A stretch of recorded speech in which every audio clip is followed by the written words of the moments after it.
Human rights పీడబ్ల్యూఏఓ TV channel ప్రేక్షకులకు human rights PWA సంస్థ తరపున హృదయపూర్వక నమస్కారాలు తెలియపరుస్తూ ఈరోజు మనము చాలా సంతోషకరమైన ఒక విషయాన్ని మనము షేర్ చేసుకోబోతున్నాం మన టీవీ ఛానల్ ద్వారా. ఆ విషయం ఏంటంటే ఎయిర్ అంబులెన్సెస్. ఈ ఎయిర్ అంబులెన్స్లో మన దేశంలోకి త్వరలోనే రానున్నది. దాని కొరకు కేంద్ర ప్రభుత్వం కసరత్తు చేస్తుందని చెప్పి మనకు కొన్ని ప్రకటనల ద్వారా తెలిసింది. ఇంకా విషయానికి వస్తే ఎయిర్ అంబులెన్స్,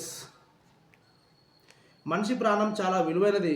ప్రమాదానికి గురైన సమయంలో లేదా తీవ్ర అనారోగ్యం బారిన పడినప్పుడు వారిని సకాలంలో ఆసుపత్రులకు చేరవేయడంలో అంబులెన్స్లది కీలక పాత్ర. అయితే పట్టణాలు, నగరాల్లో విపరీతంగా పెరిగిన ట్రాఫిక్ కారణంగా కొన్నిసార్లు అంబులెన్సులు ఆ రద్దీలో చిక్కుకొని ముందుకు వెళ్లేందుకు దారి లేక పలువురు ప్రాణాలు కోల్పోయిన సందర్భాలు ఉన్నాయి. వాస్తవం ఇది.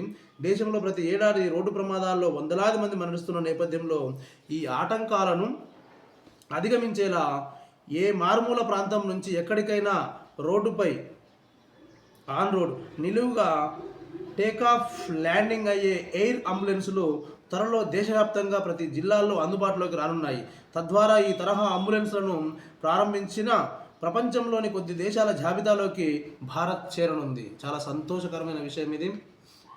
నరేంద్ర మోడీ గారు మీకు human rights protection and welfare awareness organisation తరపున 100 కోటి వందనాలు తెలియపరుస్తున్నాం.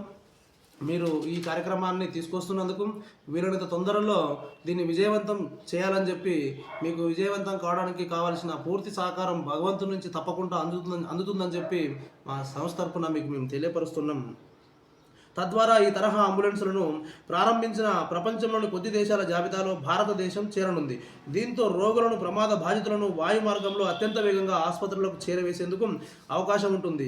దీనికి సంబంధించి ఐఐటి మద్రాస్ కేంద్రంగా పనిచేసే ఈ ప్లేన్ కంపెనీ అనే ఎలక్ట్రిక్ ఎయిర్ క్రాఫ్ట్ స్టార్టప్ దేశంలో ప్రముఖ ఎయిర్ అంబులెన్స్ సంస్థ international critical care air transfer టీమ్తో సుమారు ఒప్పందం చేసుకుంది. ఎంతకు సుమారు 8,700 కోట్లకు ఒప్పందం చేసుకుంది.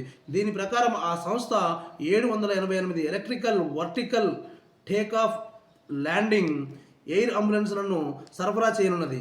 వీరిని దేశంలోని ప్రతి జిల్లాల్లో మోహరించనున్నాయి.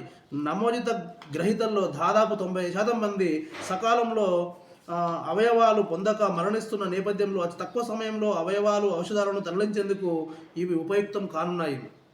2026 చివరికి అందుబాటులోకి. Very good. 2026 చివరికి త్రైమాసికం నాటికి ఎయిర్ అంబులెన్స్ల కార్యకలాపాలు ప్రారంభించాలని ఈ ప్లేన్ కంపెనీ లక్ష్యంగా పెట్టుకుంది. తమ సంస్థకు ఏడాదికి 100 యూనిట్లను ఉత్పత్తి చేసే సామర్థ్యం ఉందని కంపెనీ వ్యవస్థాపకుడు సత్య చక్రవర్తి పేర్కొన్నారు. చక్రవర్తి ఐఐటి మద్రాసులో ప్రొఫెసర్గా చేస్తున్నారు. ఎయిర్ అంబులెన్స్ల ఒప్పందం పూర్తయినప్పటికీ ఇతర రకాల ఈవీటీఓఎల్ ఎయిర్ క్రాఫ్ట్లను తయారు చేసేందుకు, పరీక్షించేందుకు అవసరమైన సర్టిఫికేషన్ పొందేందుకు మరో $10 కోట్ల నిధులను ఆయన ఆశిస్తున్నారు. ఇప్పటి వరకు ఈ ప్లేన్ కంపెనీ $2 కోట్ల మేర పెట్టుబడిదారుల నుంచి సేకరించింది. ఈ ప్లేన్ కంపెనీ ప్రస్తుతం వివిధ రకాల భౌగోళిక పరిస్థితులు, జనాభా సాంద్రత అవసరాల ఆధారంగా 3 రకాల ఎయిర్ అంబులెన్స్ నమూనాలపై పనిచేస్తుంది. ఈ అంబులెన్స్లో ఒక పైలట్, ఒక పారామెడిక్, స్ట్రెచ్చర్ ఉంటాయి. ఇంకా రోగికి అత్యవసర సమయంలో అవసరమైన వైద్య పరికరాలు, మెడికల్ కిట్లు ఇందులో ఉండేలా తయారు చేయనున్నారు. గరిష్టంగా గంటకు 200 కిలోమీటర్ల వేగంతో ప్రయాణించే సామర్థ్యం ఉంటుంది. ఒకసారి బ్యాటరీ రీఛార్జ్ చేస్తే 100 నుంచి 200 కిలోమీటర్ల దూరం వరకు వెళ్ళగలదు. Very nice. ఈ ప్రొఫెసర్ ఎవరైతే ఉన్నారో చక్రవర్తి గారికి కూడా human rights protection and welfare awareness organisation తరపున హృదయపూర్వక ధన్యవాదాలు తెలియపరుస్తున్నాం. ఇది వీలైనంత తొందరలో ఇది మన దేశంలో అందుబాటులో వచ్చే విధంగా మన కేంద్ర ప్రభుత్వం కృషి చేస్తుందని అర్థమైంది. కేంద్ర ప్రభుత్వం చేస్తున్నటువంటి ఈ కృషికి మరొకసారి human rights protection and welfare awareness organisation తరపున ధన్యవాదాలు తెలియపరుస్తున్నాం. ఈ అంబులెన్స్లు వాస్తవంగా పట్టణాలలోనే మంచి కార్పొరేట్ హాస్పిటళ్ళు లేదా గవర్నమెంట్ హాస్పిటల్ కూడా పట్టణాలలోనే ఆసుపత్రి యొక్క సౌకర్యాలు ఎక్కువగా ఉన్నందున గ్రామాల నుంచి పట్టణం వరకు చేరుకోవడం ఒక ఎత్తు అయితే, పట్టణానికి వచ్చిన తర్వాత ఆసుపత్రికి చేరుకోవడానికి చాలా ఇబ్బందులు పడుతున్నటువంటి సందర్భాలు మనం చూస్తున్నాం. దీనివలన ఎంతోమంది ప్రాణాలు కోల్పోవడం జరిగింది. ఇక ముందు మన దేశంలో ఈ ప్రాణాపాయం నుంచి తప్పించడానికి ఈ ఎయిర్ అంబులెన్స్ని ప్రవేశపెట్టబోతున్నందుకు కేంద్ర ప్రభుత్వానికి మరొకసారి ధన్యవాదాలు తెలియపరుస్తూ థ్యాంక్ యూ.